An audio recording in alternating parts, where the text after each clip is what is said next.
Bonjour à tous, je suis Gilles Mansillon, je vous souhaite la bienvenue. Je voulais passer aujourd'hui brièvement vous saluer et vous remercier pour votre soutien, pour vous abonner, pour tous ceux qui sont abonnés, qui suivent mes vidéos, tous ceux qui participent, qui aiment, qui commentent et tout ça. Je voulais vous remercier, c'est important pour moi aussi de voir qu'il y a une réceptivité par rapport à toutes ces énergies, ces messages que j'adresse. Bien sûr, toutes ces idées sont relatives à ma conscience, à ce que je pense qu'il est nécessaire d'être exprimé sur le plan terrestre. Et donc, c'est pas des absolus, c'est juste des idées pour être considérées afin de voir si elles peuvent vous aider à améliorer la qualité de votre vie. À ce moment-là, bien sûr, elles sont faites pour être appliquées. Parce que bon, ces idées, elles ont besoin d'être mises en pratique pour pouvoir être vérifiées, disons. Et donc, aujourd'hui, je voulais parler rapidement du pouvoir du choix. C'est-à-dire que les choix, la plupart des choix qu'on doit faire dans la vie sont déjà plus ou moins prédéterminés quand on est né. Parce qu'on est né avec certaines conditions astrologiques qui nous ont imprimé de certaines fréquences, des filtres de perception, et on est né dans un environnement social familial qui conditionne toute notre vie future, et c'est généralement en enfance que les choix les plus importants, avant l'âge de 5 ans, que tous les choix les plus importants sont faits dans notre petite enfance, et bien, après ça on passe notre vie à comprendre pourquoi on a fait ces choix. Ce qu'il faut savoir aussi, c'est que tous les choix sont déterminants, quel que soit notre milieu social professionnel ou nos conditions de vie, il y a toujours quand même un nombre de choix à faire dans la vie, avec toujours la possibilité de faire un choix moral, un choix qui sert le bien de tous sans faire de mal à personne. Et c'est ce choix-là qu'on essaye de découvrir, parce que c'est parce que dès qu'on fait un autre choix, un choix supérieur, à ce moment-là, il y a un lien de causalité avec ce qui va se passer dans le futur, qui est déterminé par notre choix, tous les choix qu'on fait dans le présent. Personnellement, je pense que le choix le plus important que l'on puisse faire quand on vit sur une vie terrestre, c'est pas un choix qu'on peut décider pour quelqu'un d'autre, c'est chacun qui doit faire ce choix pour soi-même, mais c'est de choisir de croire en la vie éternelle. C'est vraiment ce qui est le plus essentiel, parce que c'est quelque chose c'est le but de la manœuvre de venir vivre ici. On va s'incarner jusqu'au moment où on arrive à reconnecter avec notre nature éternelle. Donc au départ, faire le choix de penser que nous avons vraiment une nature éternelle, que la vie est vraiment éternelle et que ceci n'est qu'une expérience temporelle, nous permet de nous aligner avec cet esprit à l'intérieur de nous qui est capable de nous enseigner, de nous guider, de nous montrer un chemin qui nous amène progressivement à une sagesse qui éventuellement devient évidente. Alors bon, on a les choix, c'est toujours la possibilité de faire ce plus haut choix. Par contre, il y a nous vivons à l'intérieur d'une loi universelle, c'est-à-dire que l'homme ne connaît pas encore cette loi universelle, c'est la loi de la perfection infinie. Tout ce qui n'est pas toutes les actions, les pensées, les mots, les pensées, les actions et les intentions qui ne sont pas alignées avec l'amour divin suprême se reflèteront sur nous tôt ou tard pour nous enseigner à mieux nous connaître, parce que notre source, c'est ça, c'est l'amour divin suprême, c'est qui nous sommes, c'est la nature de notre être véritable. Et donc cette loi éternellement va se refléter sur notre âme jusqu'au moment où on accepte de s'aligner avec ce flow, et à ce moment-là, il n'y a plus d'épreuves. Les épreuves sont là juste pour nous enseigner à mieux nous connaître, à grandir, à évoluer. Et pour comprendre cette loi, c'est pas mes principes, mais il y a 4 grands principes qui ont été donnés depuis très longtemps à toutes les civilisations qui se préparent à évoluer de la conscience dualisée, dans la dualité, le temps et l'espace, à une conscience unifiée, une société beaucoup plus éclairée. Et pour ça, ces 4 grands principes sont ces 4 principes sur lesquels on n'a aucun choix. C'est-à-dire que c'est pas des absolus, mais c'est absolu dans la relativité avec l'expérience mortelle. Le premier de ces principes, c'est que vous existez. Vous n'avez pas le choix, on existe.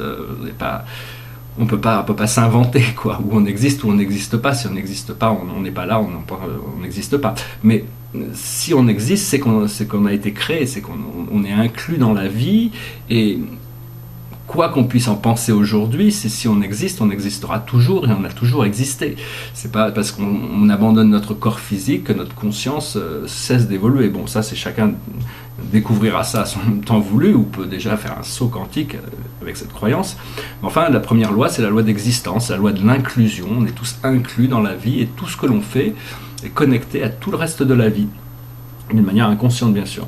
Le deuxième grand principe, c'est que tout est un et un est tout, c'est-à-dire que toutes les séparations sont illusoires. En réalité, il n'y a qu'une vie, une seule manifestation, qui est infiniment complexe, mais qui se manifeste dans des formes infinies, mais en réalité, le but est de reconnecter, de comprendre que tout vient de vous, tout vient de l'un, de l'un qui est tout. Et cet un qui est tout a son esprit, nous a prêté son esprit pour travailler avec notre âme, pour éventuellement fusionner et redevenir un dans l'un, quoi.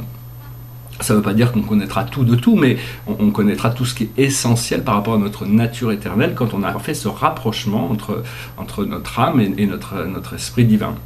Le troisième grand principe, c'est que tout ce qu'on produit, on doit le recevoir. C'est la loi du cercle.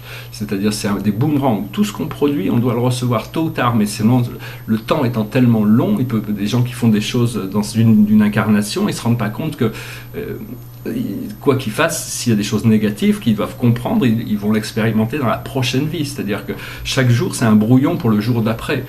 Les choix qu'on fait aujourd'hui déterminent ce qui va se passer demain.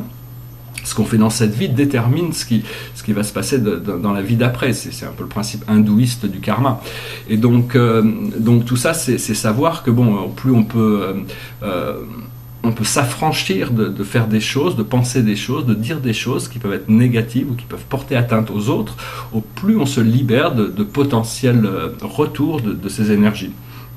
Bon, cela dit, il faut pouvoir juger ses pensées, ses actions, ses intentions pour pouvoir les corriger, pour avancer. Mais bien qu'il faille se juger, je pense qu'il ne faut pas se condamner pour autant, parce qu'on est là pour faire des erreurs, et à partir du moment où on arrive à avoir une vision critique sur nos propres actions, nos propres intentions, nos propres mots, on arrive à les corriger pour les rendre plus raffinés, plus agréable aussi.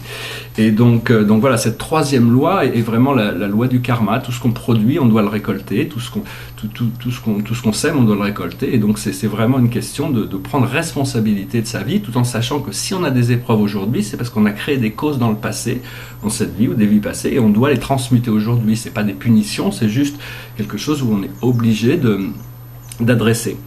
Et le quatrième principe, qui est aussi quelque chose où on n'a pas le choix, c'est que tout en éternel changement, tout change. Il n'y a rien qui va pouvoir rester stable, et rien n'est stable, sauf la nature divine, qui, elle, ne change pas, elle est absolue, il n'y a pas de... Bon, pour ceux qui n'ont pas encore ouvert leur esprit à cette possibilité de la nature du divin, à ce moment-là, on peut dire que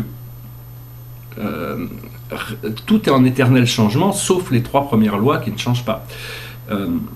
Donc ça, c'est des principes d'existence qui ne sont pas nouveaux, qui ont été donnés il y a très très longtemps. La plupart des civilisations galactiques ont reçu ces enseignements. C'est des lois qui sont supérieures à ce que l'homme connaît aujourd'hui dans la science contemporaine.